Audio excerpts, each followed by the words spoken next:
Hello, my friend, and welcome. Tonight, we are going to sink slowly together, down and down, past the light, past the noise, past everything that hurries and worries, into the deep, quiet water of the sea. You do not need to do anything at all. You do not need to remember any of this. You only need to breathe, slow and even, and let your eyes grow heavy, and let my voice carry you down like a stone sinking gently through warm, dark water. Somewhere above us, right now, the sun is either shining or has just gone down, and the surface of the ocean is doing what it always does, catching the light, tossing up little waves, glittering and moving and busy. But we are not going to stay there. We are going to leave the sunlight behind, and we are going to drift downward, through layer after layer of water, each one darker and calmer and quieter than the one before, until the noise of the world is so far above us that it cannot reach us anymore. The first layer we pass through is called the sunlight zone, though scientists sometimes call it the epipelagic zone, which is really just a fancy way of saying the part of the ocean where light can still reach. This layer reaches down to about 200 meters, and it is the only part of the entire ocean, in all its enormous depth, where plants and algae can still make their own food from sunlight, the way a garden does on land. Down here live the fish you might already know, the tuna, the dolphins, the sea turtles, all moving through beams of light that slant down from above like the light through a church window. But we are not stopping here tonight. We are sinking past it, slow and easy, the light growing dimmer with every meter, the way a room grows dim when you turn a dial slowly, until you can barely tell it is changing at all. Now we enter the twilight zone, and this is where things start to feel different, my friend. Scientists call this the mesopelagic zone, and it stretches from about 200 meters down to about 1,000 meters. Down here, the light from the sun is only a memory, a faint blue glow like the last bit of color in the sky just after sunset. It is never quite dark, but it is never quite light either. It is the blue of a held breath, and in this blue, strange things begin to happen. This is where we meet the bristlemouth, a tiny fish, smaller than your finger, that most people have never heard of. And yet it is very likely the most abundant vertebrate animal on the entire planet, more numerous than every bird, every mammal, every reptile combined. Trillions of these small silver fish drift through the twilight zone in the dark, largely unseen, living their whole quiet lives far from any human eye. In this same dim blue world lives the lanternfish, and here is something gentle for you to imagine as you rest. Each night, in oceans all over the world, uncountable numbers of lanternfish rise up from the twilight zone toward the surface to feed. And then, as the sun begins to rise, they sink back down again into the dark. This happens every single night all over the planet, and it is called the largest migration on Earth, larger than any movement of wildebeest or birds, and it happens in near total darkness, silently, again and again, like the tide, like breathing. Down here too begins the soft, slow snowfall that never stops in the ocean. It is called marine snow, and it is not cold and it is not made of ice.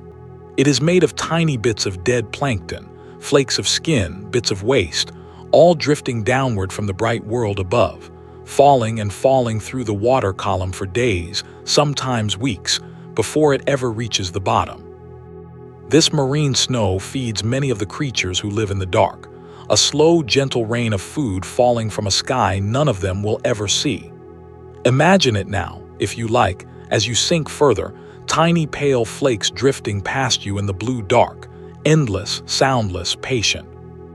We pass, too, through clouds of jellyfish here, comb jellies and crystal jellies, their bodies so clear they seem to be made of nothing but water and light, poolsing gently, some of them lit from within by their own soft glow.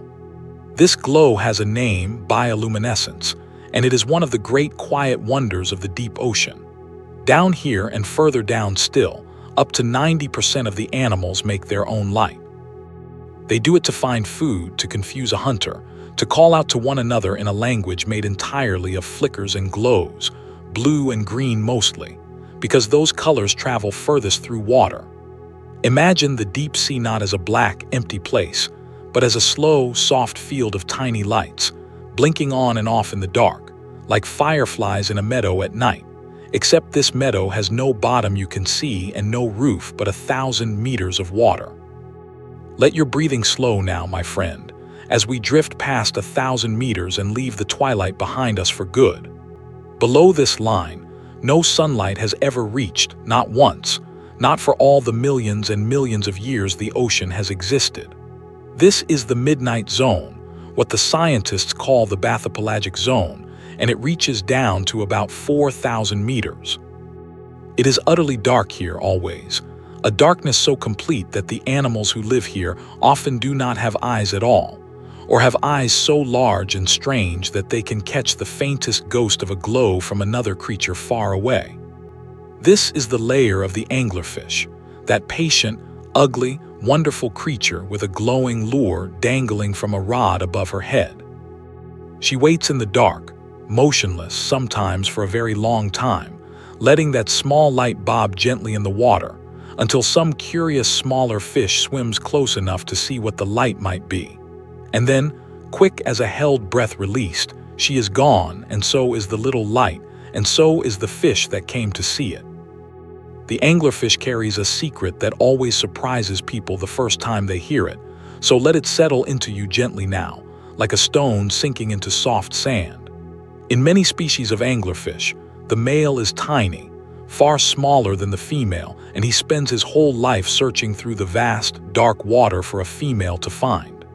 When he finally finds her, he bites onto her body and never lets go.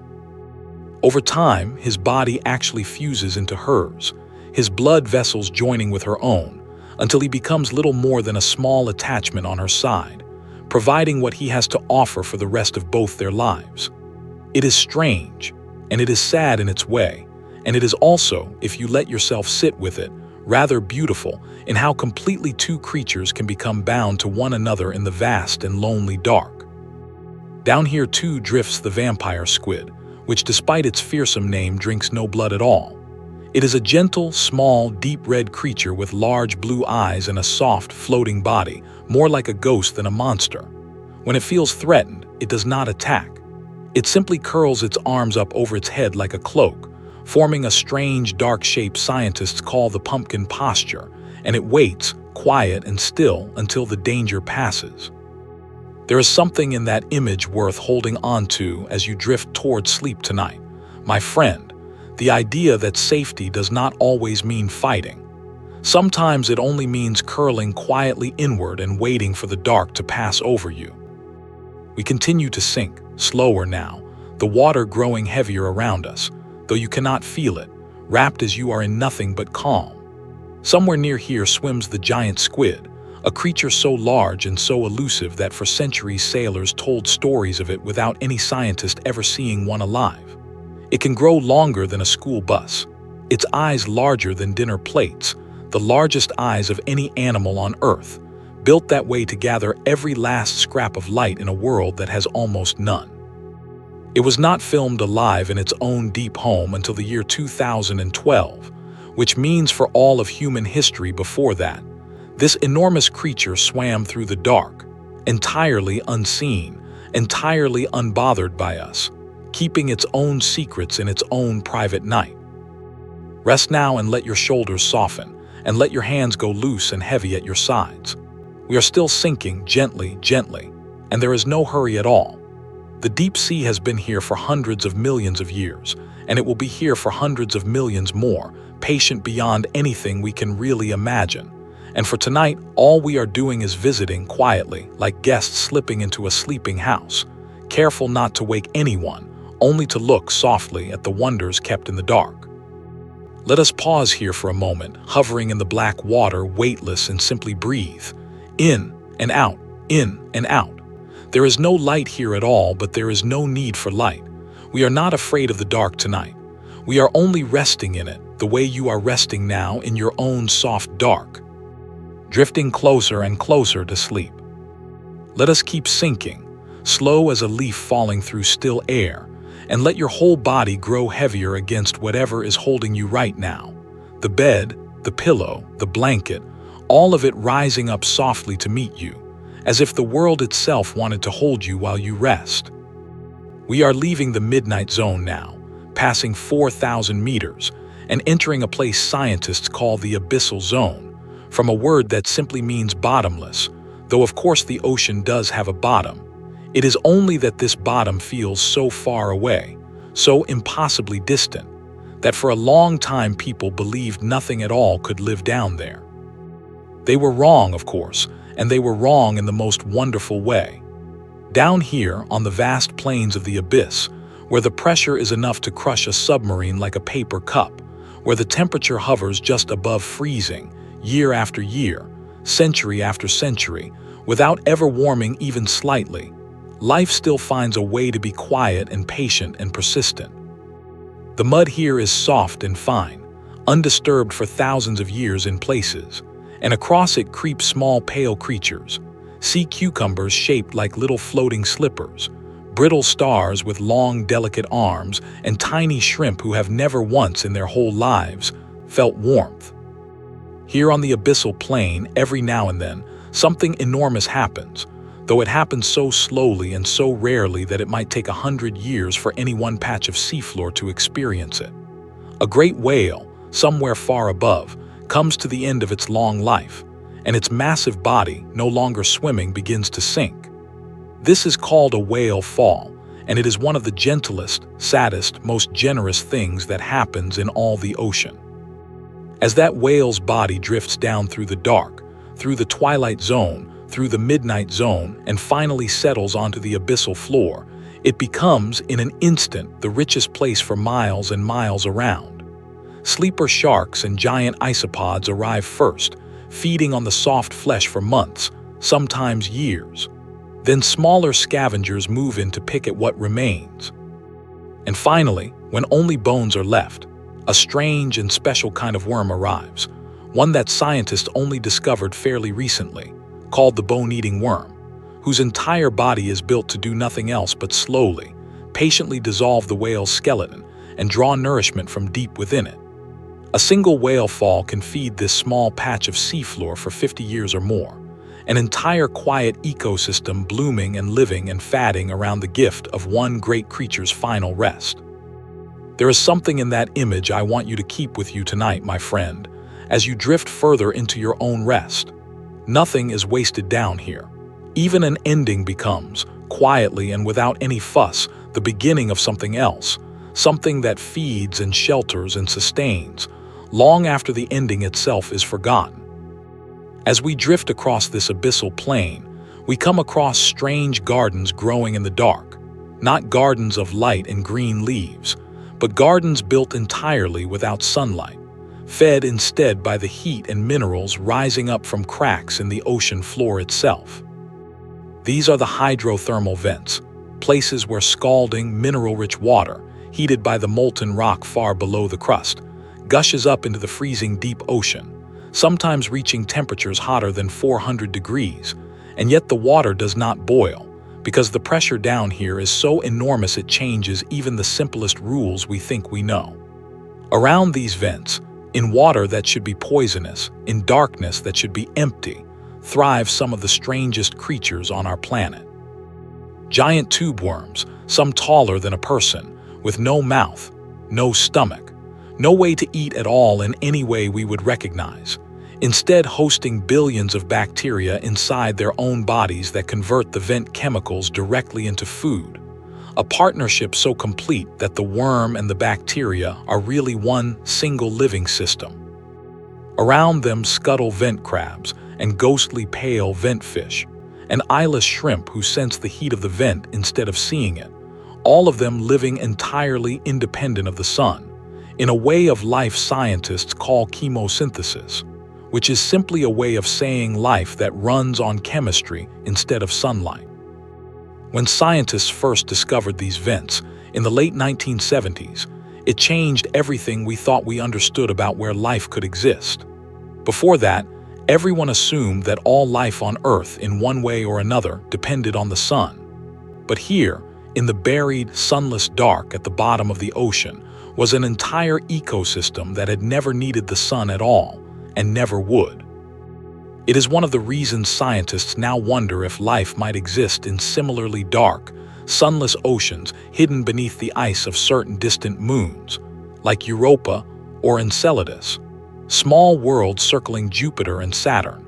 worlds we have not yet visited, but which may, in their own hidden depths, be doing something not so very different from what is happening in the vent gardens beneath us right now.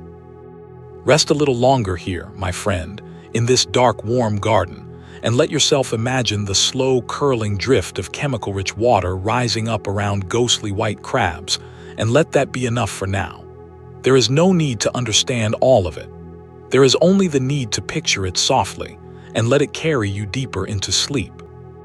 We drift on, past the vents, further across the abyssal plain, until the ocean floor begins to fall away beneath us, dropping into a long, deep crease in the Earth's crust, a trench. And this is where the ocean becomes truly extreme.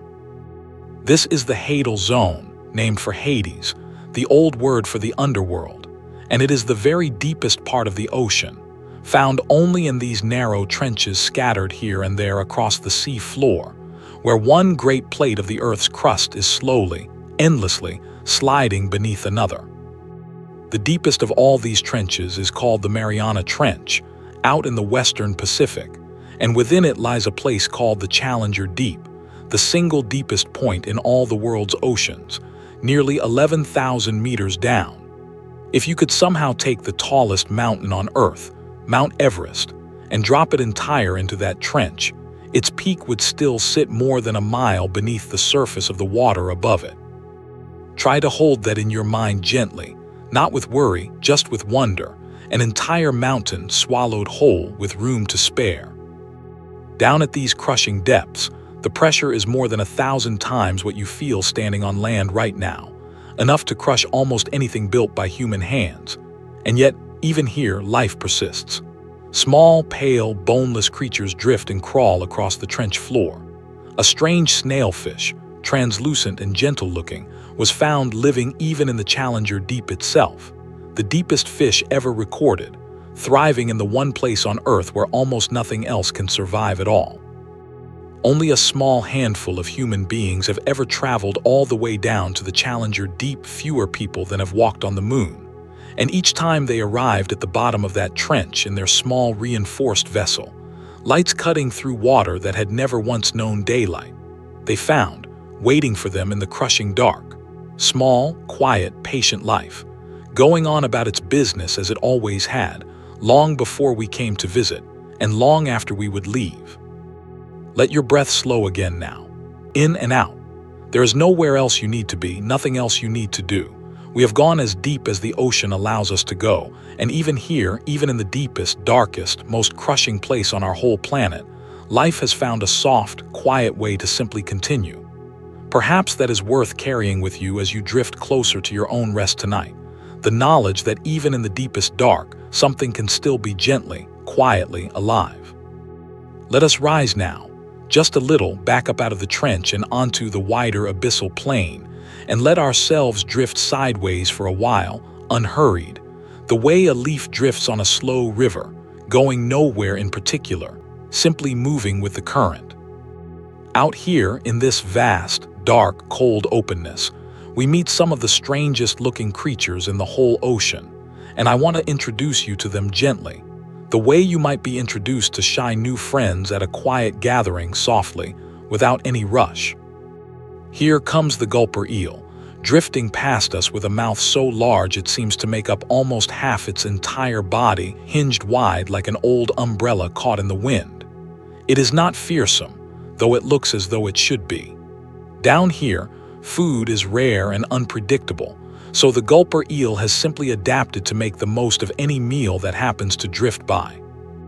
Opening that enormous mouth to swallow prey far larger than you would think such a slender creature could manage.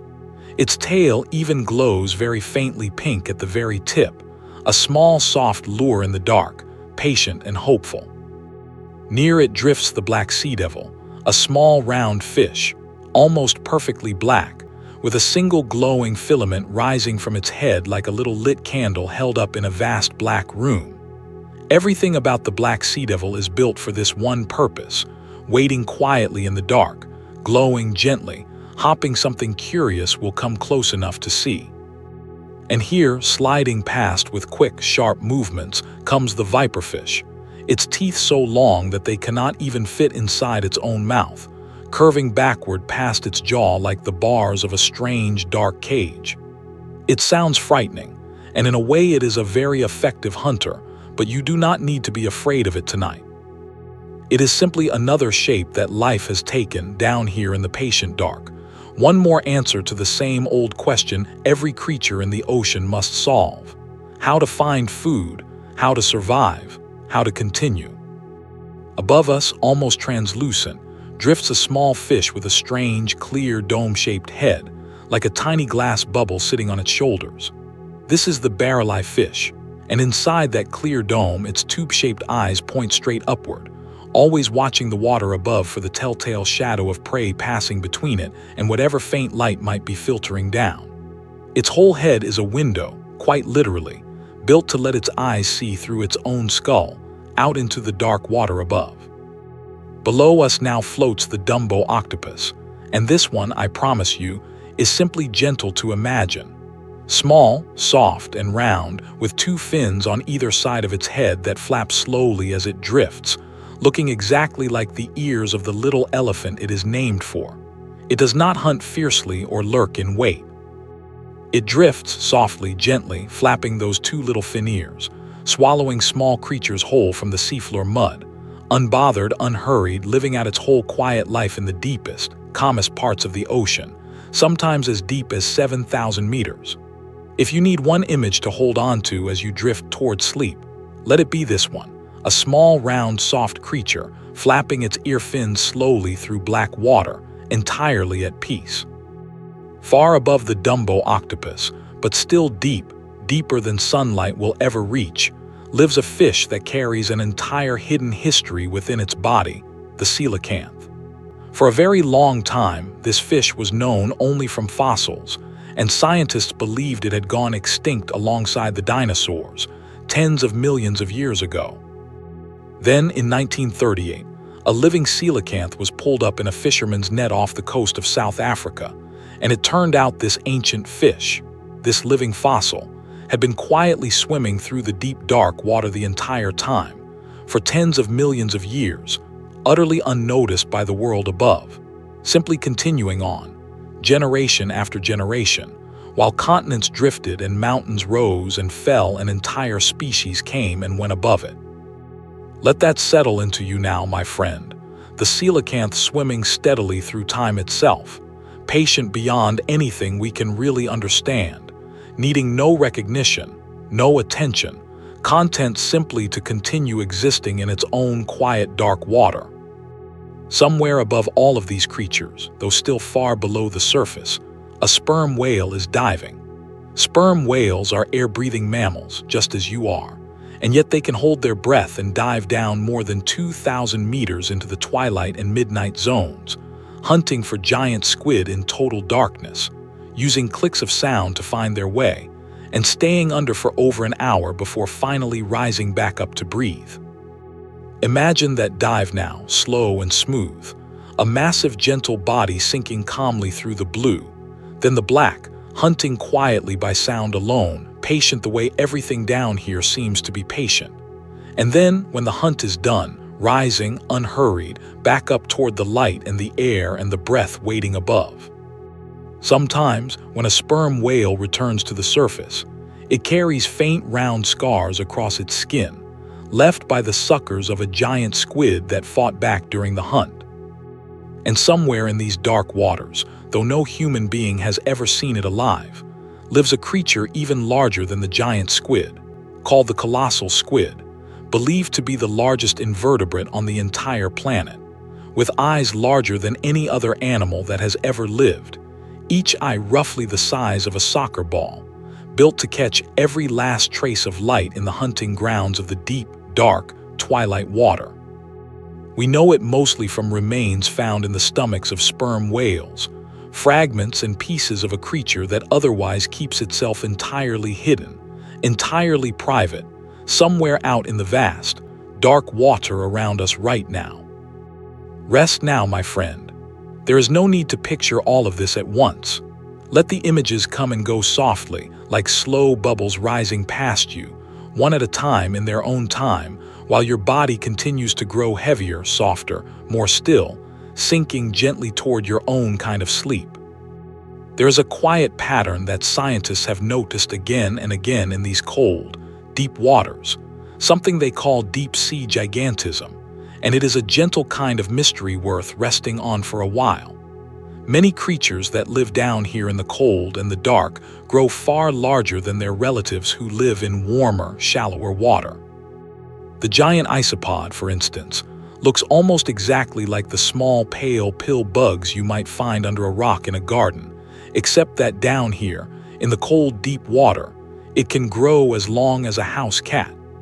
Giant amphipods drift through some of the deepest trenches, far larger than their tiny shrimp-like cousins nearer the surface. Nobody knows for certain exactly why this happens, though there are gentle theories that the cold slows down their metabolism and lets them live longer and grow larger over that long life, or that the crushing pressure and scarcity of food favors bodies that can store more energy at once, going longer between meals.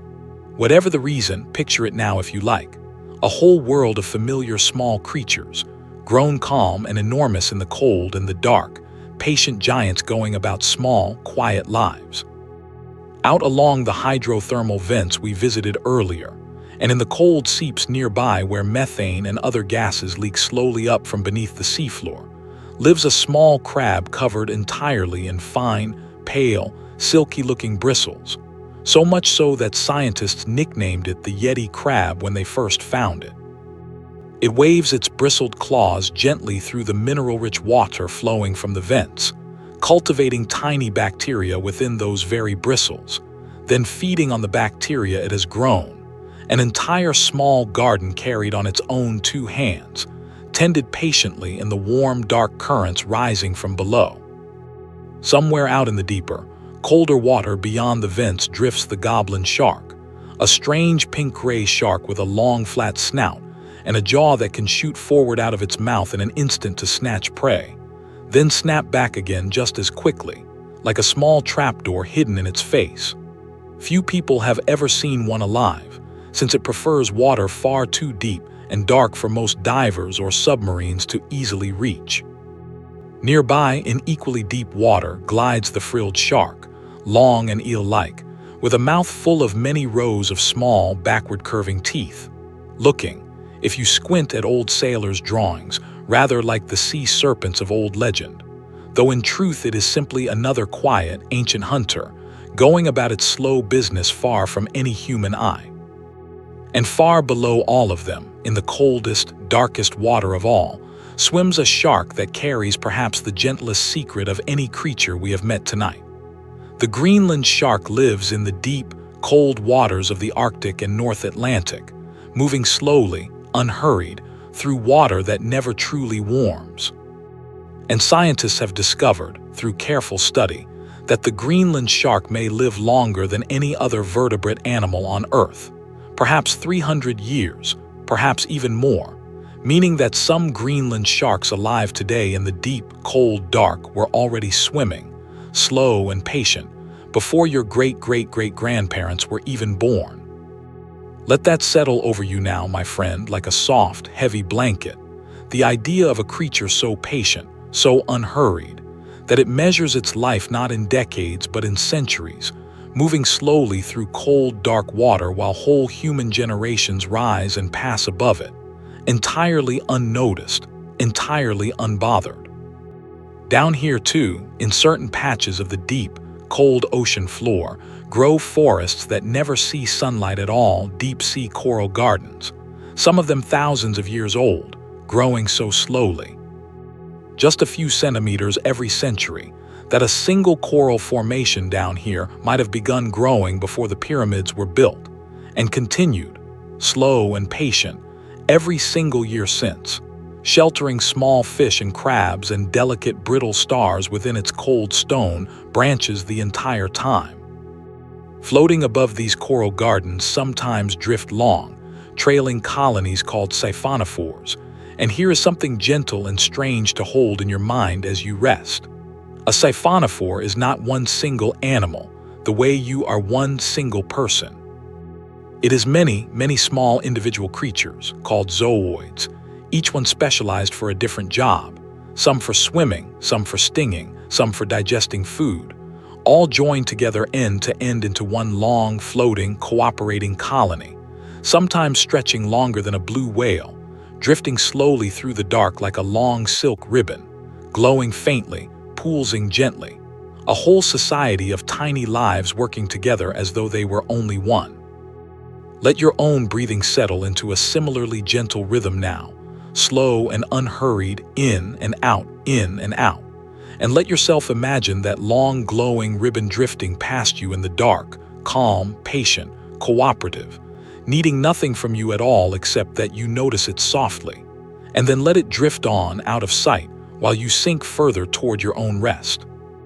Let us talk for a moment now about the water itself, my friend, since the water is really the quiet stage on which all of these creatures live out their slow lives. Far above us, near the surface, the water is warm and full of oxygen, stirred constantly by wind and waves and sunlight. But as we sink, as we have been sinking all this while, the water grows colder, and in certain bands, usually somewhere between 200 and 1,000 meters, it also grows strangely short on oxygen, a band scientists call the oxygen minimum zone. Here, oxygen is so scarce that many creatures cannot survive at all, and the ones who do live here have adapted in quiet, patient ways, moving slowly to conserve what little oxygen they can find, or rising and falling out of the zone only when they must. It sounds like a harsh place, and in some ways it is, and yet even here, life persists, small and slow and careful, asking only for just enough to continue. Below this band, the water settles into its final, coldest form, hovering just above freezing, all the way down to the very bottom of the deepest trench, a temperature that barely changes at all, season after season, year after year, century after century. There is no summer down here and no winter. There is only this same patient, steady cold forever. And yet this cold, still water is not motionless. Far above, near the surface, warm water flows from the equator toward the poles, and cold water sinks near the poles and creeps slowly back along the ocean floor toward the equator, in a great, slow, silent circulation that takes centuries to complete a single loop. Scientists call this thermohaline circulation, and it is driven simply by differences in temperature and saltiness, the warm water lighter and rising, the cold, salty water heavier and sinking, endlessly trading places in a rhythm so slow that a single drop of water might take 1,000 years to travel from the surface near Greenland down to the bottom of the Pacific and back again. It is, in its own way, the slowest, largest breath the planet takes, in and out over centuries, keeping the whole ocean turning gently, keeping it alive. Down here in this cold, dark, slow-moving water, sound behaves very differently than it does in the air around you right now. Sound travels nearly 5 times faster through water than through air, and it can travel for enormous distances, sometimes thousands of kilometers, especially in a certain band of the ocean called the Deep Sound Channel, where temperature and pressure combine to trap sound waves and let them travel on and on with very little loss. Whales take advantage of this. A blue whale's deep, low call can sometimes be heard by other blue whales hundreds of kilometers away.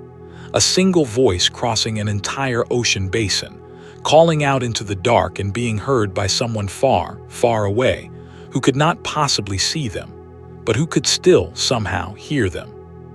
Sperm whales, as we mentioned before, use a different kind of sound entirely to hunt in the dark. A series of sharp clicks, some of the loudest sounds made by any animal on Earth, which bounce off their prey and return as echoes, letting the whale build a picture of the pitch-black water around it, built entirely out of sound instead of sight.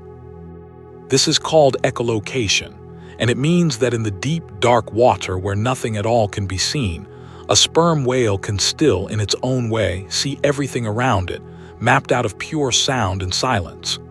Imagine that for a moment, my friend, a way of seeing that needs no light at all, only patience and careful listening. Humans, too, have tried to listen to this deep, dark world and to see into it in our own limited way. In the year 1872, a ship called the HMS Challenger set out on a 4-year voyage that would become one of the most important expeditions in the whole history of ocean science, dredging up strange creatures from unimaginable depths, measuring the deep trenches for the first time, and proving, once and for all, that life did not simply stop and disappear once you went below a few hundred meters, as many people had assumed before. Nearly a century later, in 1960, 2 brave explorers named Jacques Piccard and Don Walsh climbed into a small steel submersible called the Trieste and slowly, carefully, sank all the way down into the Challenger deep itself, becoming the first human beings to ever see, with their own eyes, the very deepest point in all the world's oceans. It took them nearly 5 hours just to sink that far down, sitting quietly together in a small metal sphere, watching the pressure gauges, waiting patiently while the water above them grew thicker and darker and heavier with every passing minute. Many decades later, in 2012, a filmmaker named James Cameron made that same journey alone, in a specially built submersible, becoming the first person to reach the Challenger deep solo, spending hours at the very bottom of the world, filming what he saw, bringing back images of a place so remote that, even today, more people have flown to the International Space Station than have ever visited the deepest trench on our own planet. Rest on that thought for a moment, my friend. How much closer, in some ways, we have come to know outer space than we have come to know our own ocean floor, and how much quiet mystery still waits, patient and undisturbed, in the deep, dark water beneath every ship that has ever sailed. Today, instead of sending people down in fragile steel spheres, scientists more often send small remote-controlled vehicles, called ROVs, gliding down through the dark on long cables, carrying lights and cameras and careful mechanical arms, letting researchers sit safely on a ship far above while their eyes and hands, in a sense, travel down into the deep on their behalf. These small, patient machines have found hydrothermal vents and whale falls, and creatures no one had ever seen before, drifting quietly through canyons and trenches that no human eye had ever looked upon directly. And beneath the ROVs, along much of the ocean floor, run long dark cables too, thin lines carrying the actual internet signals that connect continents together,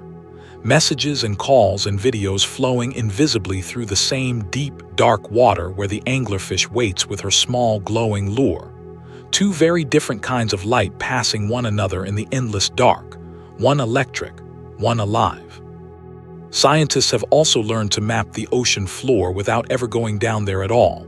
using sonar, sending sound down into the water and listening carefully to how long it takes to bounce back, building, click by click, ping by ping,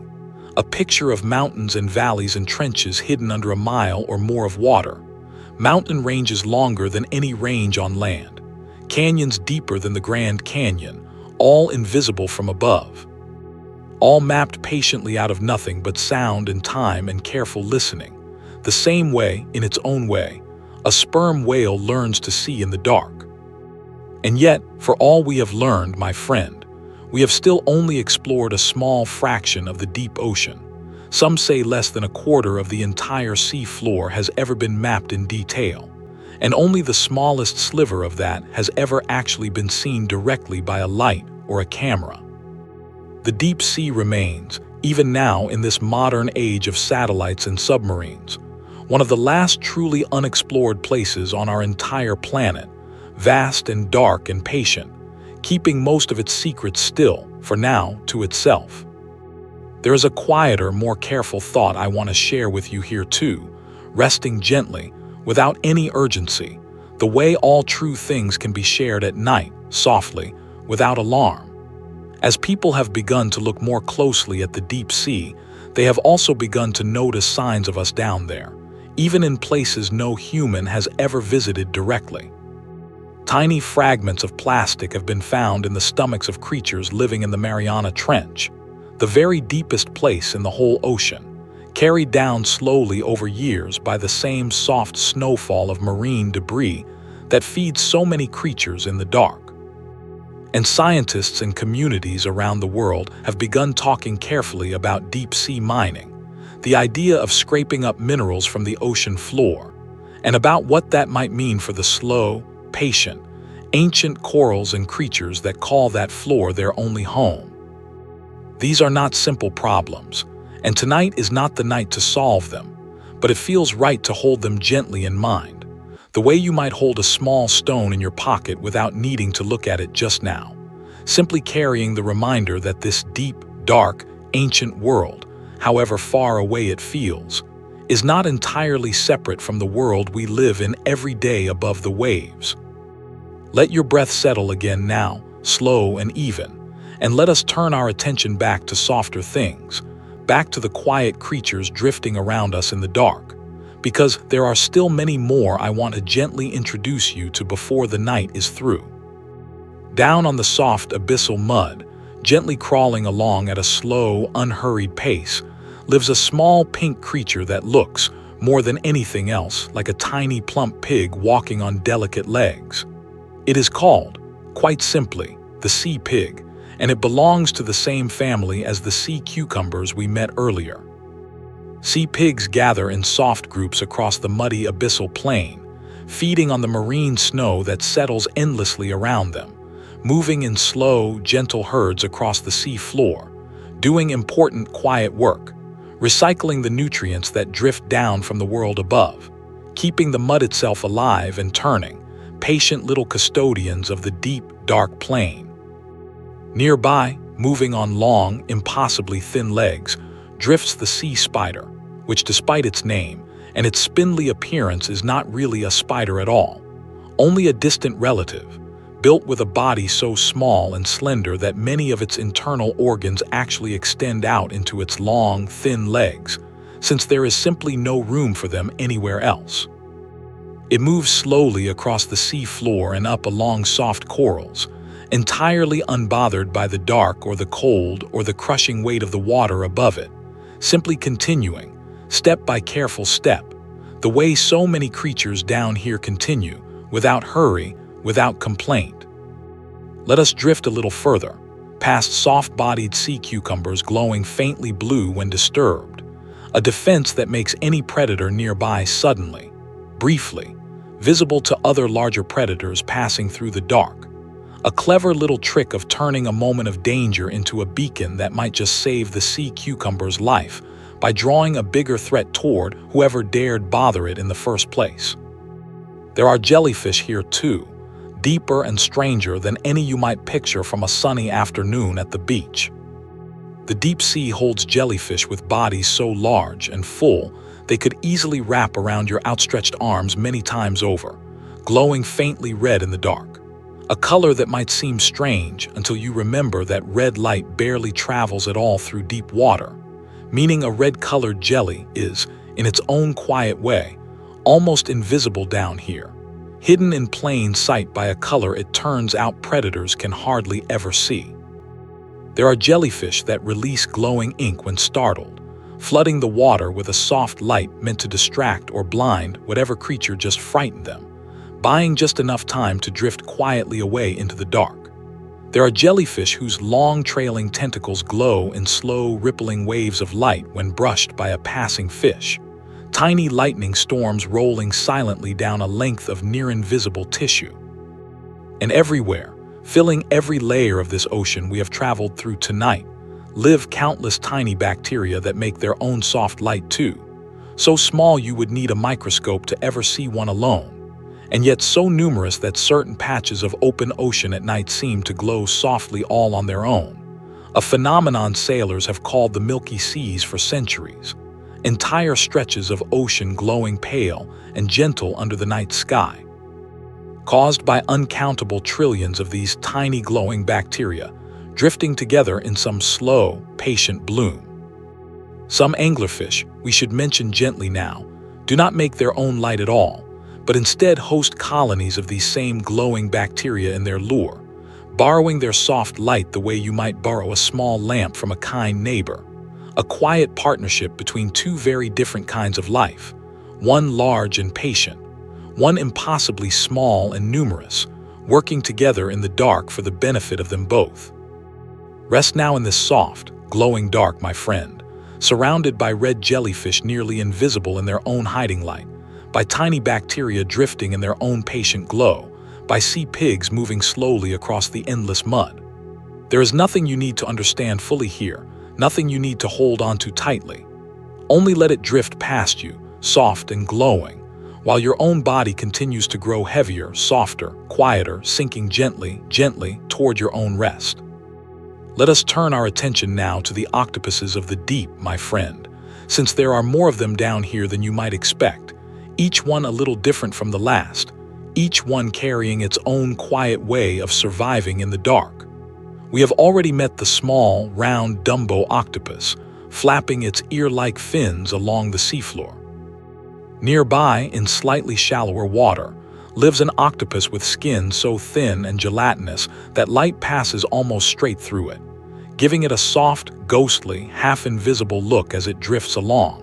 using invisibility itself as its main defense, needing no ink, no speed, no sharp beak, only the simple trick of being very difficult to see at all. There is another octopus, found much deeper, that broods her eggs for longer than almost any other creature on Earth. A deep-sea octopus was once observed by researchers guarding a cluster of eggs on the sea floor, and they returned to check on her again and again, year after year, and found her still there, still patiently curled protectively around her eggs, for 4.5 years, the longest egg-brooding period ever recorded in any animal, never once leaving to feed, simply waiting, patient beyond anything most of us could imagine, until finally, after all that time, her eggs hatched, and her long, quiet vigil came to its gentle end. Let that settle into you now, the sheer, patient devotion of that, 4.5 years of stillness and care in the cold and the dark, asking nothing in return. Further out, along the open water beyond the seafloor, drifts the Vampiroteuthis we mentioned earlier, sometimes called the vampire squid, though truly it is neither vampire nor entirely squid, but its own ancient, gentle lineage, one of the oldest cephalopod lines still living today, largely unchanged for tens of millions of years, floating quietly through the oxygen minimum zone where almost nothing else can survive, content in a place too harsh for most predators to follow it. And somewhere in the deep, twilight water drifts a small, quick octopus with a trick unlike almost any other creature in the sea. Certain deep-sea octopuses, when startled, can release a small cloud of glowing ink, rather than the dark ink you might picture from octopuses closer to shore. In a world with almost no light at all, a cloud of darkness would do nothing to hide an octopus from a predator who hunts by bioluminescence alone. So instead, this octopus fights light with light, releasing a bright, confusing cloud precisely where the predator least expects it, buying just enough time to slip quietly away into the dark, while the predator is still blinking through the sudden, unexpected glow. Rest a moment longer here, my friend, in this soft company of drifting octopuses, some invisible, some patient beyond imagining, some clever enough to answer light with light. There is nothing urgent in any of this. There is only the slow, patient work of survival, carried out gently, generation after generation in the dark water all around us, while you, safe and warm and far from any of these dangers, continue to sink softly toward your own kind of sleep. Let us drift back for a moment toward those warm, mineral-rich hydrothermal vents we visited earlier, because there is more to say about the tube worms who live there, and it is a gentle, patient story worth hearing slowly. These giant tube worms, some growing taller than a grown person, have no mouth and no stomach, no way at all to eat in any way you or I would recognize. Instead, each worm carries, inside a special organ along most of its body, billions of tiny bacteria, and these bacteria are given a safe home, warmth, and a steady supply of the very chemicals rising from the vent. And in exchange, they quietly convert those chemicals into food, sharing it directly with the worm that houses them. Neither the worm nor the bacteria could survive alone down here. Together, joined so closely that scientists sometimes struggle to say where the worm ends and the bacteria begin, they thrive, swaying gently in the warm currents, their soft red plumes reaching out into the water like feathers, filtering the rich, warm water for the compounds their tiny partners need. It is one of the purest examples of two very different kinds of life depending completely on one another, needing nothing else, asking nothing else, simply existing together, patiently, for as long as the vent continues to flow. And vents do not flow forever, my friend. Every hydrothermal vent, no matter how rich and vibrant the community gathered around it, will someday run dry, as the shifting rock beneath the sea floor closes the crack that fed it, or opens a new one somewhere else entirely.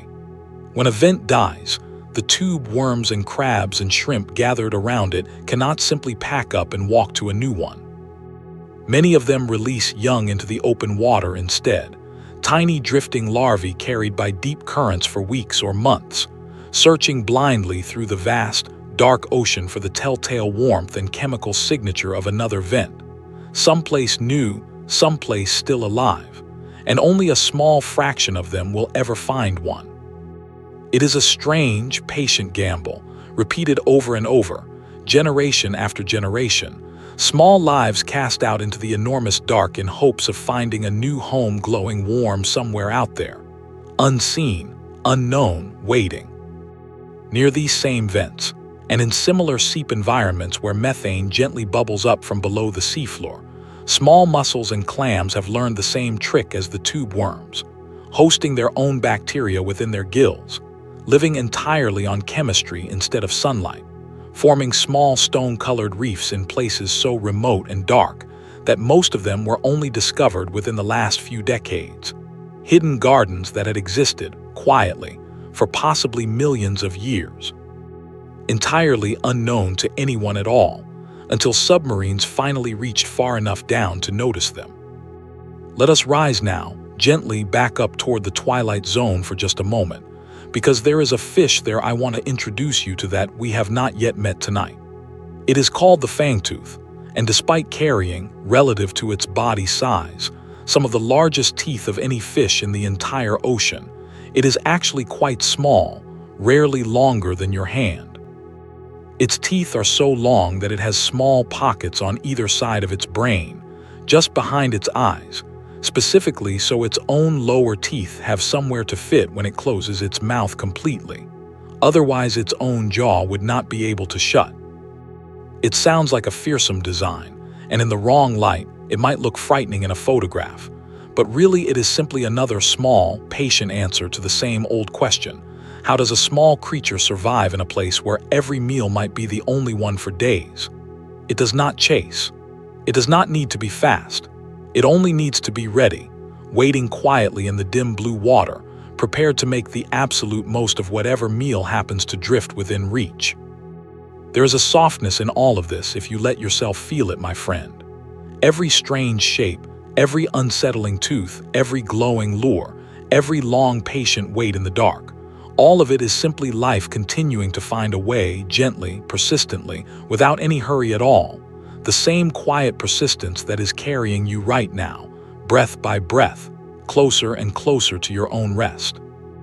Let your whole body settle now, heavier against the bed beneath you, and let us continue drifting together through this dark, patient water, because there is still more of this vast, quiet world I want to show you before the night is through,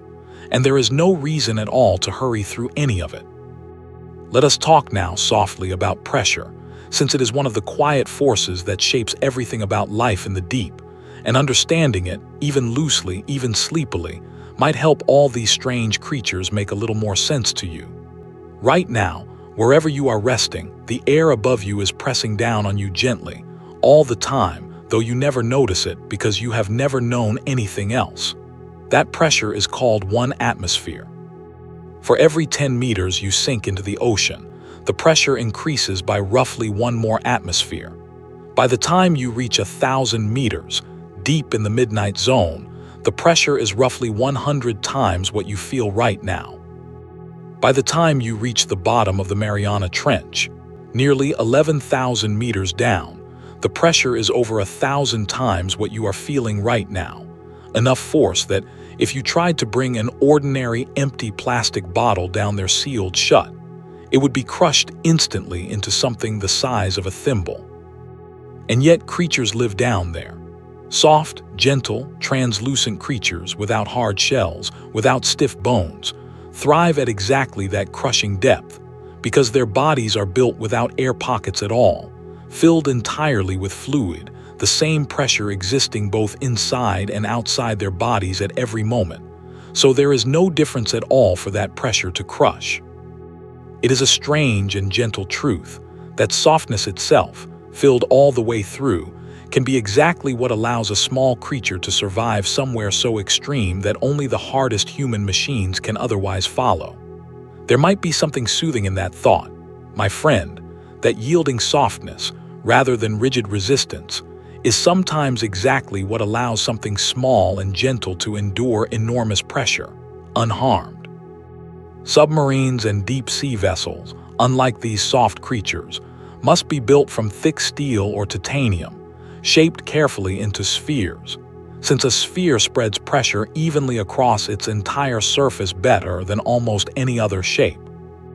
The small steel sphere that carried Jacques Piccard and Don Walsh down to the Challenger Deep back in 1960 had walls several inches thick.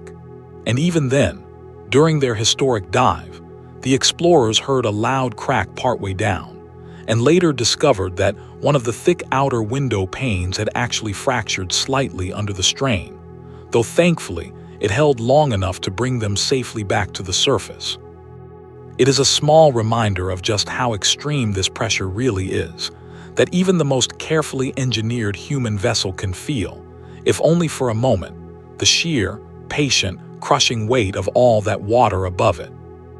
Let your own body feel light now, by contrast, my friend, resting easily under nothing more than the gentle, familiar pressure of the air around you. No crushing weight at all, only the soft weight of a blanket, or the gentle weight of your own tired eyelids, growing heavier now and heavier still. There is one more thing about the cold and the dark and the pressure I want to mention gently, and it concerns something scientists call the Twilight Zone's carbon pump, though you do not need to remember the name at all, only the soft idea behind it. All that marine snow we talked about earlier, drifting down endlessly from the surface, carries with it something important, carbon, the same carbon found in the air you breathe, absorbed by tiny plankton near the surface as they grow, then carried downward when they die and drift toward the bottom. In this way, the deep ocean quietly stores away an enormous amount of carbon, locking it into the cold, dark water and the sediment below for centuries or longer. A slow, patient, planet-sized service performed continuously, invisibly, by the same soft snowfall that feeds the bristlemouth and the lanternfish and the sea pigs on the muddy floor. The deep sea, in other words, is not only a place of strange and gentle creatures. It is also, quietly, one of the reasons the whole planet above it continues to function the way it does, a slow, dark, patient partner to the bright world we live in every day, working steadily, without any need for recognition, the way the very best kind of help often does. Let us drift now toward the coast for a little while, my friend, not all the way up to the surface, but toward the deep canyons that run along the edges of the continents, since these too hold their own quiet wonders. Along certain coastlines, the seafloor drops away suddenly into steep, winding canyons, some of them larger and deeper than the Grand Canyon itself, carved slowly over millions of years by ancient rivers when sea levels were lower, and later by continuous flows of sediment sliding down from the shallower water above. These canyons act like great funnels, gathering nutrients and small creatures and channeling them down into the deep, feeding entire communities of coral and fish and drifting plankton far below, hidden folds in the earth that most people who live along those very coastlines will never know exist beneath the waves they swim in every summer. In one such canyon, Sperm whales are known to gather regularly, diving down along the steep walls to hunt, and dolphins and pilot whales follow the same paths, generation after generation, as though the shape of the canyon itself were passed down as a kind of memory, a favorite hunting ground known and returned to for reasons only the whales themselves could ever really explain. Further out, past the edge of the continent entirely, the seafloor levels out into the wide abyssal plains we visited earlier, but here and there across those plains rise great underwater mountains, called seamounts, some of them taller than any mountain on land, and yet completely hidden, their peaks still resting hundreds or even thousands of meters below the surface. Seamounts are extraordinary gathering places for life, since their steep slopes stir the deep currents upward, carrying nutrients from the cold depths back toward the light, creating small, rich oases in what would otherwise be a much emptier stretch of open water. Corals grow thick along their slopes, sometimes for thousands of years undisturbed, and fish gather there in numbers far greater than in the surrounding open sea, small hidden mountains, invisible from any ship passing above, quietly supporting entire rich communities in the dark. There are more seamounts scattered across the ocean floor than there are volcanoes on land, and yet only a small handful of them have ever been closely explored, each one likely holding its own particular mix of creatures, its own small variations and surprises, patient mountains waiting, unhurried, for someone to finally come and look closely at what has been quietly growing along their slopes the whole time. Let your thoughts settle now over this idea gently. My friend, all these hidden mountains, hidden canyons, hidden gardens, spread out across a hidden world beneath the waves, each one holding its own quiet life, its own long, patient history, existing entirely undisturbed, whether or not anyone above the water ever thinks of them at all. There is something restful in that, if you let it be restful, the knowledge that so much of the world continues on, quietly and completely, without needing your attention, without needing anyone's attention, simply continuing, the way your own breath continues now, slow and steady, without you needing to think about it at all. Let me tell you now about a small yellow submarine, my friend, though not the kind from an old song, but a real one built in the 1960s, named Alvin, that has spent more than half a century now carrying scientists down into the deep, dark water, again and again, thousands of dives, quietly becoming one of the most important tools ever built for exploring the ocean floor. Alvin has visited hydrothermal vents and helped confirm, for the first time, that entire ecosystems really could live on chemistry instead of sunlight. Alvin has explored deep-sea canyons and abyssal plains and brought back samples and photographs that filled in whole new chapters of what we understand about the deep. And in 1986, Alvin carried researchers down to visit the wreck of the Titanic, resting quietly on the ocean floor more than 3.5 kilometers below the surface, where it had lain undisturbed since 1912, slowly becoming its own strange kind of reef, covered gently now in rust-colored bacteria and small deep-sea creatures who have made a home among its silent, broken decks. There is something quietly moving in that image, if you let yourself sit with it, an old, human tragedy resting so many years now in the same patient darkness. We have been drifting through all this while, slowly, gently, being folded back into the ocean's own long, slow story. Other small submarines have joined Alvin over the years, with names like Shinkai from Japan and Nautile from France, and more recently, a vessel called Limiting Factor, which has now carried people down into every one of the ocean's 5 deepest trenches, including multiple careful visits to the Challenger Deep itself. Each of these small vessels represents years of careful engineering, entire teams of people working to build something strong enough and safe enough to let a handful of curious, patient explorers visit a world that, for nearly all of human history, no one could ever hope to see. Down near some of the hydrothermal vents we have visited tonight, scientists have found something called black smokers, Tall, narrow, chimney-like structures built up slowly over years from minerals that crystallize out of the scalding vent water the moment it meets the near-freezing ocean around it, creating tall, dark towers, some rising many meters above the seafloor, spewing a dark, smoke-like plume of mineral-rich water that gives them their name.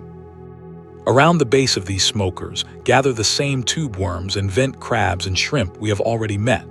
all clustering close to the warmth and the chemical richness pouring endlessly out of the earth itself. Small dark castles built entirely by chemistry and time, standing quietly on the ocean floor, growing taller, year after year, in a place no sunlight has ever reached. Near other seep environments, scientists have also found strange, still pools of water resting directly on the seafloor, called brine pools, so salty and dense that they behave almost like a separate small sea sitting inside the larger ocean, with waves that ripple across their own surface, and a boundary so distinct you can sometimes see fish swim right up to its edge and turn sharply away, as though bumping into an invisible wall. Some creatures who accidentally swim into a brine pool do not survive the sudden change in salt and chemistry, and their preserved bodies can sometimes be found resting gently at the pool's edge, undisturbed for a very long time in water too dense and too strange for the usual slow work of decay to easily continue. It is a strange, almost dreamlike detail of the deep sea, an underwater lake resting inside an underwater ocean, its own small, separate world, tucked quietly within the larger one. Rest now, my friend, and let all of this drift together softly in your mind. Submarines and shipwrecks and dark mineral towers and strange salty pools, each one another small, quiet corner of this vast world we are visiting together tonight. There is no need to hold on to any single detail too tightly. Simply let them pass, one after another, like slow bubbles rising through calm water, while your own body continues to settle, heavier and softer, into the bed beneath you. Let us listen for a while now, my friend, since the deep sea, though dark, is not silent at all, and there is a gentle comfort in simply imagining its sounds. Somewhere far above us, near the surface, a humpback whale is singing, a long, looping song made of moans and cries and strange rising notes, repeated in patterns that can last 20 minutes or more before beginning again from the start. Male humpback whales sing these songs during breeding season, and remarkably, all the males within a particular ocean region tend to sing roughly the same song, which slowly changes and evolves over months and years, drifting gradually into new patterns the way a story passed quietly from person to person might shift a little with each telling, until, years later, the song sounds quite different from where it began, though no single change was ever large enough to notice happening in the moment. Further down, in the deep, cold water, blue whales call to one another with sounds so low that they sit right at the edge of what human ears can hear at all. Some of the lowest, loudest sounds made by any living creature on our planet, loud enough, as we mentioned before, to be heard by other blue whales hundreds of kilometers away, carried along that deep, hidden channel where sound travels farthest with the least resistance. Imagine one of those calls now, my friend, a long, low moan rolling out through black water, crossing basins and ridges and canyons, reaching another whale who cannot see the caller at all, who may be hundreds of kilometers distant, and yet who hears clearly, patiently, that they are not alone out there in all that vast, dark water. Orcas hunting in tight family groups use a different kind of sound. Sharp clicks and calls that vary from one family group to another,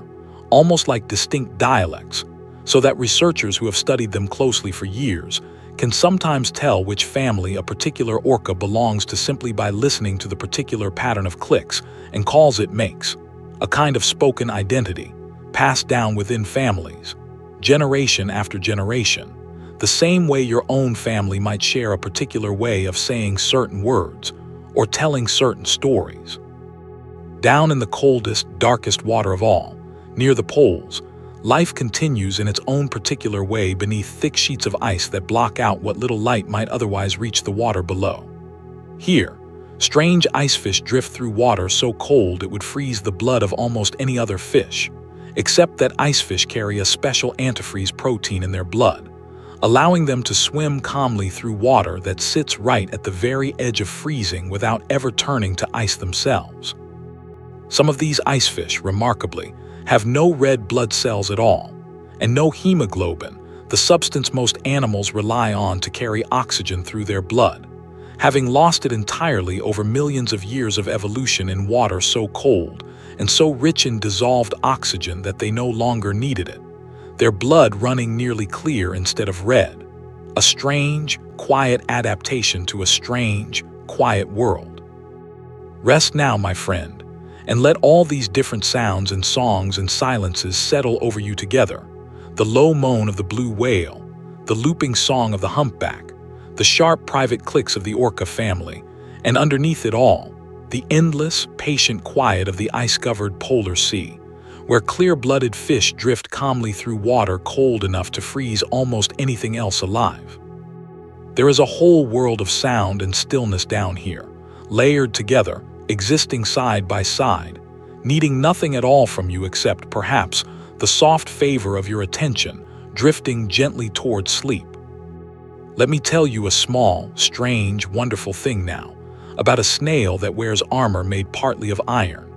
Near certain hydrothermal vents in the Indian Ocean lives a creature called the scalyfoot snail, and unlike almost any other animal on Earth, it grows small iron-plated scales along the soft foot it uses to move across the seafloor,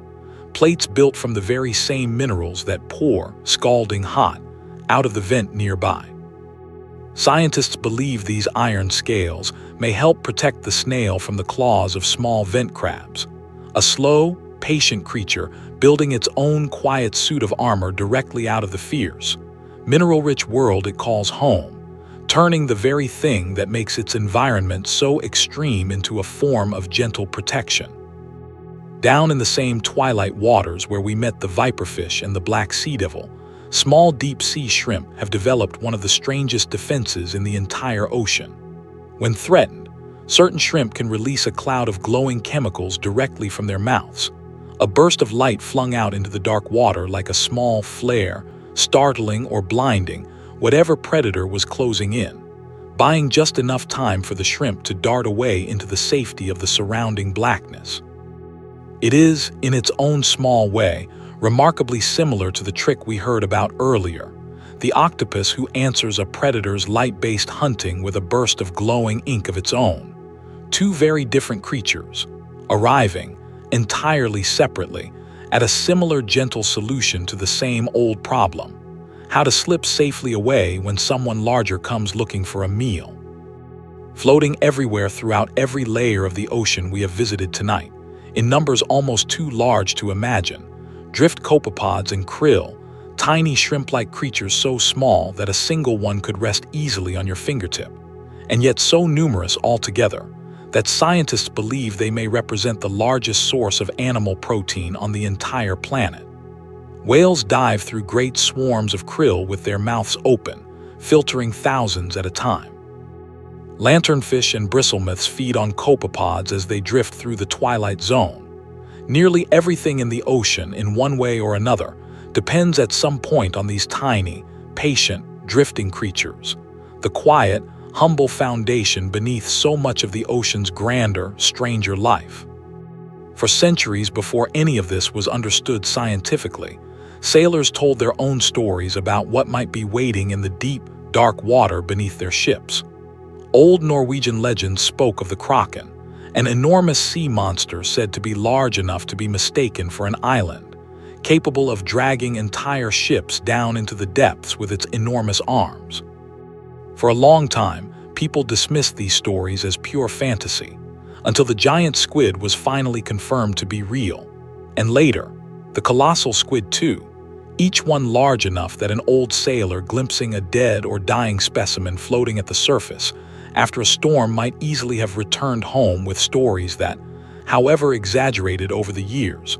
were not entirely without some real and startling truth behind them. There is something rather lovely in that, if you let it settle in gently, The idea that even our oldest myths about the deep sea were often not entirely wrong, only stretched over years of retelling from something true and strange into something even larger and stranger still. Rest now in the company of tiny armored snails and glowing shrimp and endless drifting krill, and old half-true legends of giant creatures beneath the waves. Let all of it settle gently over you now, layer upon layer, the way marine snow settles slowly over the abyssal plain, soft, patient, and endless, while your own breathing continues, slow and even, carrying you further down into your own quiet rest. Let us think for a while now about color, my friend, since color behaves so strangely down here, and understanding it softly might help you picture this whole world a little more clearly as you drift toward sleep. Sunlight, the ordinary white light you know from the surface, is actually made of many colors blended together: red and orange and yellow and green and blue and violet, all traveling side by side. But water absorbs these colors at different rates, and red light, with its long, lazy wavelength, is absorbed first and fastest, disappearing almost entirely within the first few meters below the surface. Orange goes next, then yellow, then green, until by the time you reach the twilight zone, only blue light remains at all, and by 1,000 meters, even that has faded away completely into total darkness. This is why so many deep-sea creatures are colored red, as we mentioned earlier with certain jellyfish, because red is essentially invisible down here, absorbed and gone long before it ever reaches a depth where most of these animals live, meaning a deep red body is, for all practical purposes, the same as being invisible in a place lit only by blue bioluminescent glows.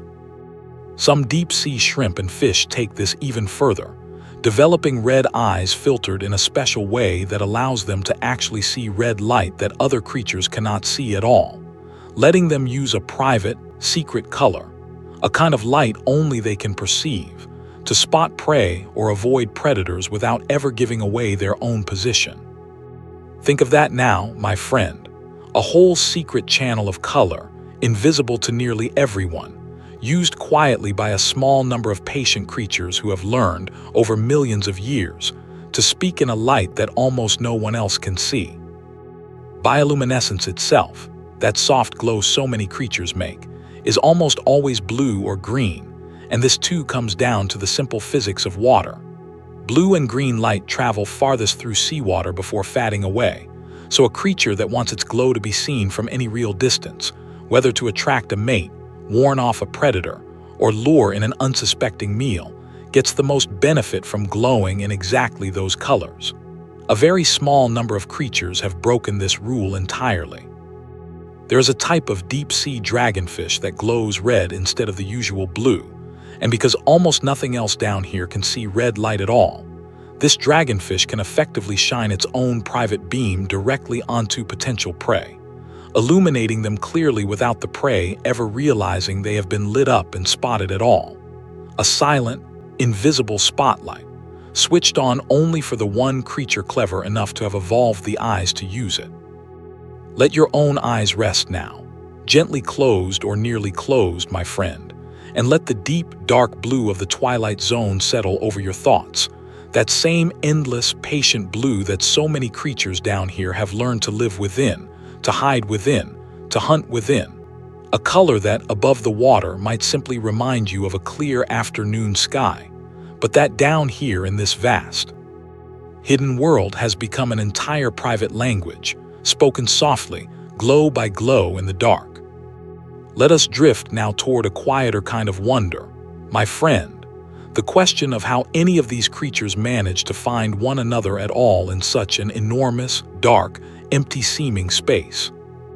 The ocean is vast beyond easy imagining, and the deep sea makes up the largest single living space on our entire planet, far larger than every forest, every grassland, every desert on land combined. And yet within all that vastness, a lanternfish must still find another lanternfish. An anglerfish must still find a mate. A sperm whale must still find enough squid to feed on. Life down here has solved this problem the same slow way it solves every problem, patiently, gradually, generation after generation, refining small signals, small glows, small sounds, small chemical trails drifting through the water, until, against every reasonable expectation, connection still somehow gently happens. Some deep-sea creatures release chemical signals into the water, invisible trails that a potential mate, drifting somewhere nearby, might sense and follow, the way a scent lingers in a hallway after someone has already left the room. Others rely on the soft, synchronized blinking of their own bioluminescent patterns, a kind of private code, flashed at particular rhythms, that only members of the same species recognize and respond to, ensuring that a female anglerfish, glowing softly in the dark, is really answering the approach of a partner and not accidentally luring in something dangerous instead. And for many creatures, especially in the vast open water beyond any reef or vent, connection simply depends on extraordinary patience and extraordinary numbers. The ocean makes up for its emptiness with time, with the sheer scale of how many creatures are drifting through it, and with adaptations built slowly across millions of years to make the most of every chance encounter, however rare. Nothing down here rushes toward connection. Everything down here simply waits, quietly, adapted as well as it can be, trusting that patience and numbers and time together will eventually be enough. Perhaps there is something in that worth resting on tonight, my friend. The idea that connection does not always need to be urgent or forced, that sometimes it is enough to simply glow softly, steadily, and trust that in time, in this vast, dark, patient world, it will be noticed by exactly who it needs to be noticed by. Let your own body rest now in that same slow trust, unhurried, unforced, simply glowing softly in your own quiet way, breath by breath, drifting closer and closer to the sleep that is already, gently beginning to find you. Let us pause here for a while, my friend, and simply float, weightless in the calm, dark water, and let me tell you a little about how scientists first began to guess at just how strange and full this deep world might be, long before they had any way to actually go and look. In the early days of ocean exploration, many people believed the deep sea was entirely lifeless, a cold, crushing, sunless void where nothing at all could possibly survive. This belief had a name, the azoic hypothesis, meaning simply the idea of a lifeless zone, and for a long time it seemed reasonable enough, since no one had ever pulled up anything living from truly great depths. But then, slowly, evidence began to accumulate that quietly contradicted this belief. Fishing lines and dredges, lowered for entirely different reasons, occasionally came back up carrying strange, pale creatures clinging to the rope itself, creatures that could only have come from far deeper than anyone expected life to exist. A submarine telegraph cable, laid across the floor of the Atlantic in the 1860s to carry the very first messages between Europe and America, was pulled back up years later for repairs, and found to be encrusted with corals and other living creatures that had grown steadily along its length, at depths once thought far too extreme and far too dark for anything at all to live. It was this quiet, gradual accumulation of small surprises that eventually led to the great Challenger expedition we spoke of earlier, setting out specifically to test, once and for all, whether the deep sea truly was empty or whether it was simply unexplored. And of course, as that ship dredged the ocean floor again and again across 4 long years, the azoic hypothesis was gently, thoroughly disproven, replaced by the beginning of a new understanding that would take more than a century, and is still continuing even now to fully explore, that the deep sea, rather than being empty, might in fact be one of the richest, strangest, most varied habitats on the entire planet, simply hidden from view by nothing more than water and darkness and distance. There is something worth resting on here, my friend, in this quiet history of being wrong, and then slowly, patiently, through careful looking, being shown a much larger and stranger truth. It happens again and again in science, and perhaps in life too, that the places which seem emptiest at first glance are sometimes only waiting for someone patient enough to look a little closer, a little longer, before revealing just how full they really are. Let your own thoughts settle now, unhurried, into that same kind of patient, quiet looking, needing to conclude nothing tonight, needing to solve nothing, only resting gently in the not yet fully known, the way the deep sea itself rested for so long in the quiet, patient dark, before anyone came close enough to notice everything it was quietly holding. Let us drift now towards something almost too strange to imagine at first, my friend, and yet gentle once you sit with it for a while. Scattered across the deep abyssal plains, especially in the Pacific, lie small dark lumps resting on the seafloor, called manganese nodules, formed incredibly slowly over millions of years as minerals dissolved in seawater gradually collect, layer by layer, around a tiny central fragment, a bit of shark tooth or a small piece of shell, growing outward at a pace so slow that a single nodule the size of a potato might have taken several million years to form. These nodules are rich in metals that human industry has come to want quite badly, and this is part of why deep-sea mining has become such a careful, quiet concern among scientists and conservationists, because harvesting these slow-grown nodules would also disturb the delicate, ancient communities of creatures who have made their homes across and among them, some barely studied at all before the question of mining them commercially ever arose. It is a strange, modern kind of tension resting quietly on the ocean floor, between something valuable to the world above and something irreplaceable to the world below, and it is not a tension anyone has fully resolved yet, though many careful people are still thinking it through with the patience it deserves. Near these nodules, and scattered elsewhere across the deep sea floor, live some of the strangest and simplest creatures in the entire ocean, called xenophyophores, giant single-celled organisms that can grow larger than your open hand, despite being made of just one single cell, far larger than any other single-celled creature on Earth. They build delicate shells out of sediment and tiny mineral particles, cementing them together into intricate, fragile structures that rest gently on the seafloor, providing shelter for numerous small creatures who gather around and within them. It is difficult to picture a single cell so large you could hold it in your hand, quietly living out its whole existence on the seafloor, no brain, no nervous system, no urgency at all, simply persisting patiently the way so much of life down here persists. Elsewhere across the deep, glass sponges grow slowly into tall, delicate structures built almost entirely from silica, the same basic material as ordinary glass, forming intricate lattice patterns so fine and so beautiful that scientists studying them have sometimes compared their structure to fine woven lace or delicate architecture, grown not by any hand but by the sponge itself, cell by cell, over centuries. Some glass sponge reefs are believed to be among the oldest living structures on the entire planet.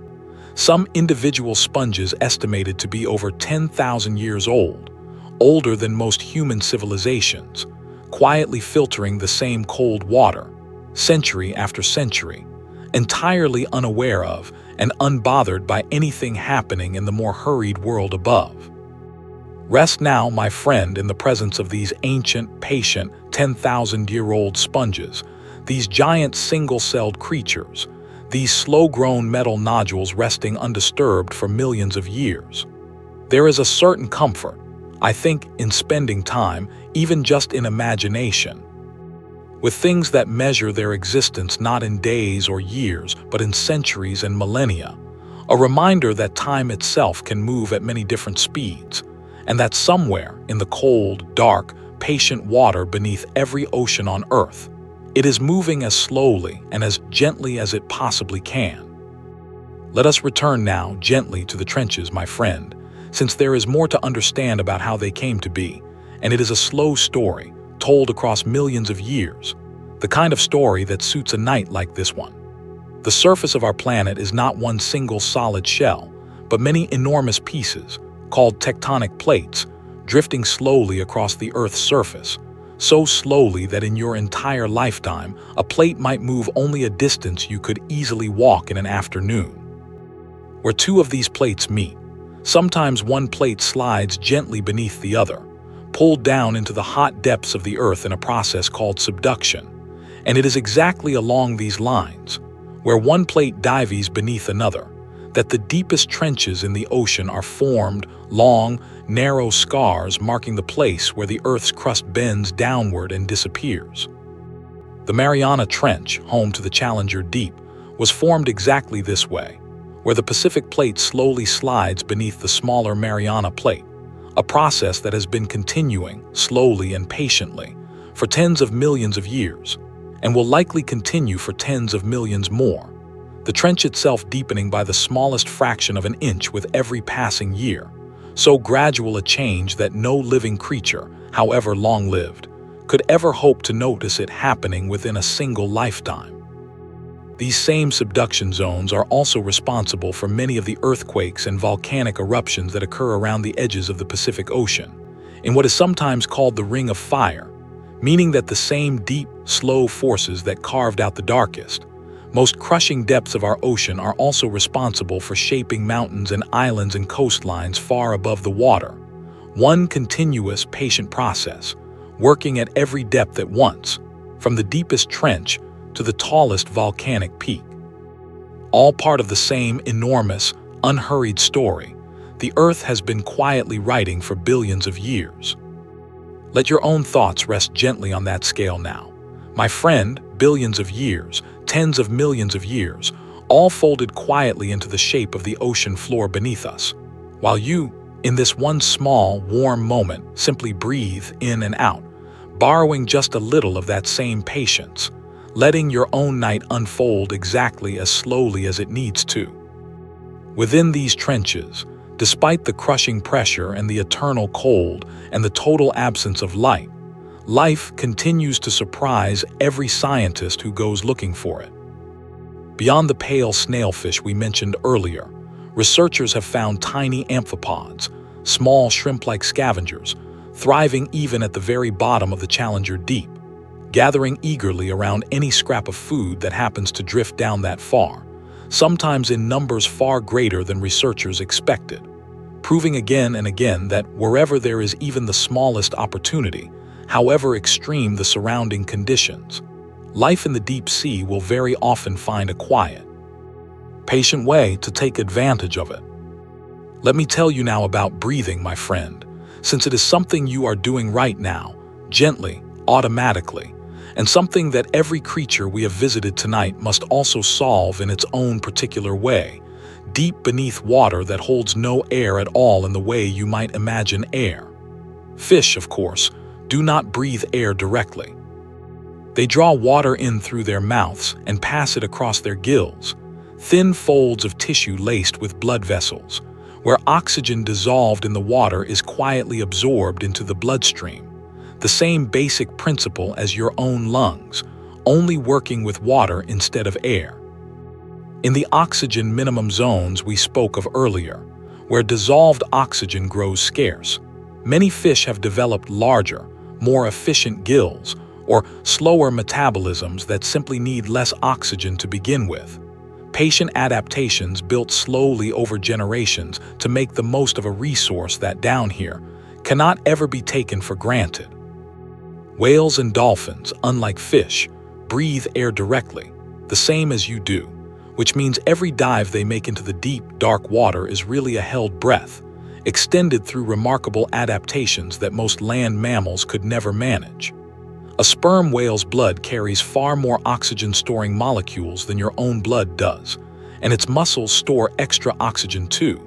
allowing its body to keep functioning steadily during an hour-long dive without needing to breathe at all. Its heart rate slows dramatically the moment it begins its descent, sometimes dropping to just a few beats per minute, conserving oxygen precisely where it is needed most, and its body can safely redirect blood flow away from less essential organs and toward the brain and heart, the two organs that can least afford to go without oxygen even briefly. It is an extraordinary, practiced patience, a whole body calmly rationing its own breath, trusting that it has stored away enough to make the long journey down and the long journey back. Some deep-sea creatures have solved the problem of pressure and gas in an entirely different way, by simply not having any gas-filled spaces in their bodies at all.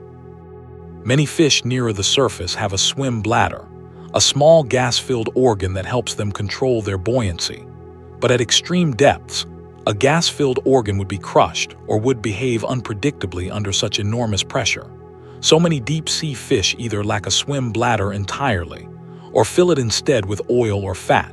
substances that do not compress the way gas does, allowing them to still manage their buoyancy without any of the risks that a gas-filled organ would create at such depth. It is one more small, quiet example of the same pattern we have noticed again and again tonight, that survival down here so often depends not on resisting the pressure, but on simply removing anything within the body that pressure could ever meaningfully act upon in the first place. Let your own breath continue now, easy and unafraid, needing none of these dramatic adaptations, safe as you are, warm as you are, far from any crushing depth, simply breathing slowly, gently, exactly the way you always have, drifting a little further now toward sleep. Let us drift now toward the very edges of what scientists currently understand, my friend, because even now, after all these years of dredges and submarines and ROVs and careful listening, the deep sea continues to offer up surprises almost every time anyone looks closely enough. In recent years, researchers exploring the Twilight Zone with new, more sensitive equipment have discovered that the total amount of fish living in that dim, blue layer of the ocean may be many times greater than anyone previously estimated. An entire hidden biomass of lanternfish and bristlemouths and other small drifting fish, so vast that some scientists now believe it could rival, or even exceed, the combined weight of every fish species living in all the rest of the ocean put together. For a very long time, this enormous population remained almost entirely unnoticed, hidden simply because it lived at a depth too deep for ordinary fishing nets and too shallow for the specialized equipment built for the very deepest trenches, slipping quietly between the cracks of what anyone had thought to look for. Elsewhere, scientists studying deep-sea coral have found individual colonies that, through careful dating, appear to be well over 4,000 years old, meaning a single coral, still alive today on some quiet, cold slope of the ocean floor, was already growing there when the pyramids of Egypt were first being built, and has simply continued, year after year, slow and undisturbed, every single year since, through the rise and fall of entire civilizations it will never know anything about. And new species continue to be found, more often than you might expect, every single time a submersible visits a part of the ocean floor that has never been closely examined before. Some estimates suggest that the vast majority of species living in the deep sea, perhaps as much as 90% or more, have not yet even been formally identified and named by science, meaning that somewhere out in that dark, cold, patient water, right now, as you rest here listening to my voice, there are creatures drifting quietly along, going about their slow, particular lives that no human being has ever seen, and that we do not yet even have a name for. Let that thought settle over you gently now, my friend, not as something urgent or unsettling, but as something rather wonderful, a reminder that mystery has not run out. That the world still holds enormous quiet corners we have not yet visited, that somewhere in the dark, patient water beneath every ship that has ever sailed, there is still so much waiting quietly to be noticed, whenever someone finally has the patience to look. And for tonight, my friend, you do not need to be the one to look. Tonight, you only need to rest and let all of this unnamed, unexplored wonder continue on quietly without you, exactly as it always has, while you drift, slow and easy, toward your own well-earned sleep. Let us talk for a while now about the very smallest creatures in this vast dark world, my friend, since even in a story so full of giants and monsters and ancient sharks, it is often the smallest lives that hold the whole system together. Drifting everywhere through every layer of water we have visited tonight are countless trillions of single-celled organisms called phytoplankton, and in the deeper, sunless water, various forms of drifting microbes that survive on chemistry rather than light. Phytoplankton themselves live only near the surface, where sunlight can still reach them. But when they die, their tiny bodies begin that long, slow journey downward we have spoken of before, becoming part of the marine snow that feeds so much of the deep. In this way, the smallest, simplest life at the very top of the ocean becomes, eventually, patiently, the foundation feeding some of the strangest and most complex life at the very bottom, a single long, unbroken thread connecting the brightest surface water to the darkest trench, everything joined together, quietly, by the same slow falling snow. Bacteria, too, play a role at nearly every depth, breaking down that falling snow as it descends, releasing nutrients back into the water at every level, feeding smaller creatures who in turn feed larger ones. An endless, patient recycling that has been running, essentially unchanged, for hundreds of millions of years. Nothing here is wasted. Nothing here is separate. Everything drifts down, is used, is broken apart, and is used again, in a cycle so old and so steady that it makes even the oldest human traditions seem, by comparison, remarkably new and untested. There is a particular kind of patience in bacteria, my friend, worth resting on for just a moment. A single bacterium is almost unimaginably small, and utterly without any awareness of its own existence, and yet, together, in their uncountable trillions, bacteria quietly perform some of the most essential work in the entire ocean, recycling nutrients, feeding larger creatures, even in the case of the tube worms and mussels we visited earlier, partnering directly with larger animals to create entirely new forms of life together. There is something almost moving in that, the idea that even the smallest, simplest possible form of life, acting together, patiently, without any grand plan or awareness at all, can still hold an entire dark ocean quietly together. Rest now, my friend, in the gentle company of all these small, patient lives, the drifting phytoplankton, the endless bacteria, the tiny copepods and krill we met before, each one utterly small on its own, and yet together, forming the deep, quiet foundation beneath every giant squid, every sperm whale, every ancient shark we have visited tonight. Perhaps there is comfort in that too, the reminder that even the smallest, quietest contributions, repeated patiently enough, over a long enough time, can end up holding together something as vast and wondrous as an entire ocean. Let us drift now toward a gentler kind of question, my friend, one without any real answer, but worth turning over slowly in your mind as you sink further toward sleep. What might it feel like, if a creature down here could feel anything at all in the way you and I understand feeling, to live an entire life in total darkness, never once seeing a sunrise, never once seeing color, never once seeing the shape of its own body reflected in anything at all? It is tempting to imagine this as something sad, a whole life lived in deprivation, missing out on all the bright, colorful wonders of the world above.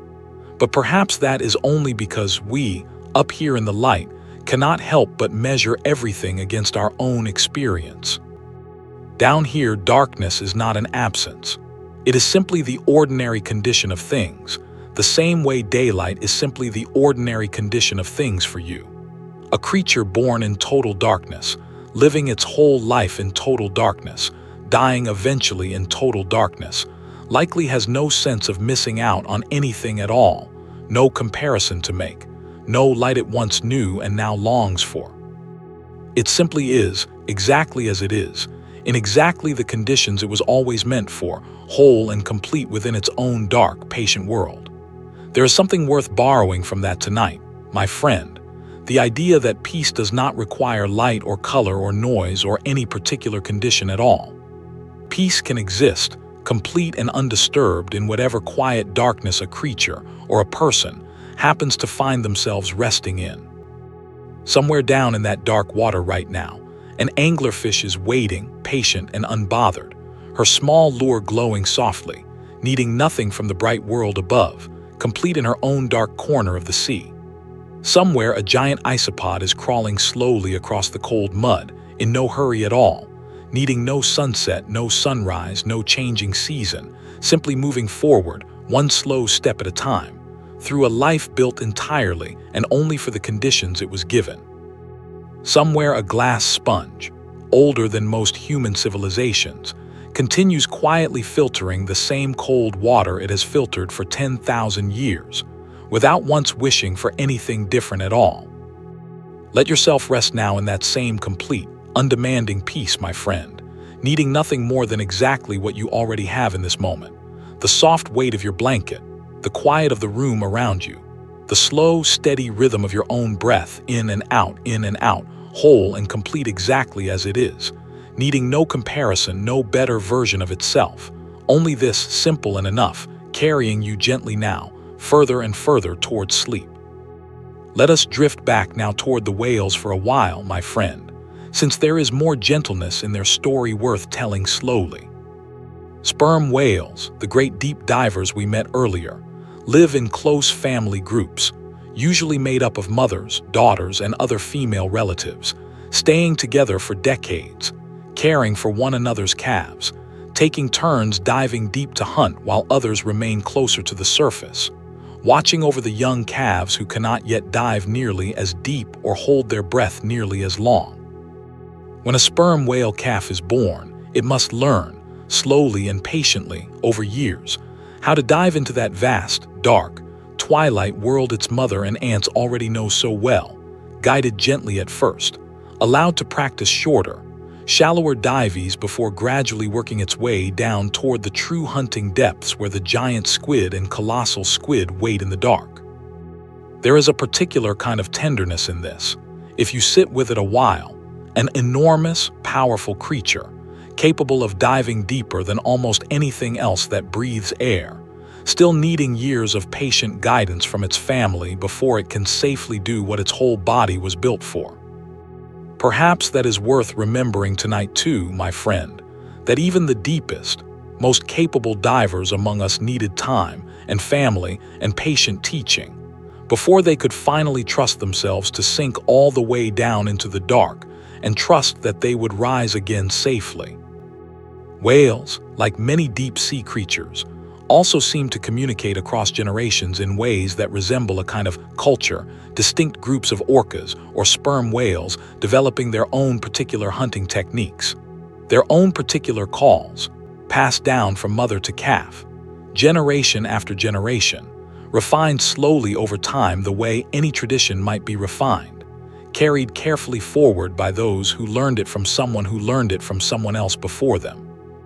Some pods of orcas specialize in hunting seals resting on ice floes, developing a technique of swimming together to create a wave that washes the seal off the ice and into the water. Other pods specialize entirely in hunting fish, and rarely if ever touch a seal at all, not because they cannot, but because it is simply not the tradition they were raised within. It is a strange and gentle thought that somewhere in the ocean, whole cultures exist, unwritten, unspoken in any language we could easily translate, and yet real, carried forward patiently, generation after generation, exactly the way so many human traditions are carried forward too. Let your own thoughts rest now on family, and patience, and the slow, careful teaching that so often makes deep, difficult things possible, whether it is a young sperm whale learning to dive, or a young orca learning the particular hunting song of its own pod, or you yourself, right now, slowly learning, breath by breath, how to let go of the day behind you and sink gently, safely, into the rest that is waiting for you tonight. Let us drift now toward the strangest partnerships in the deep, my friend, because the ocean is full of small, quiet alliances between creatures who, at first glance, seem to have nothing at all in common.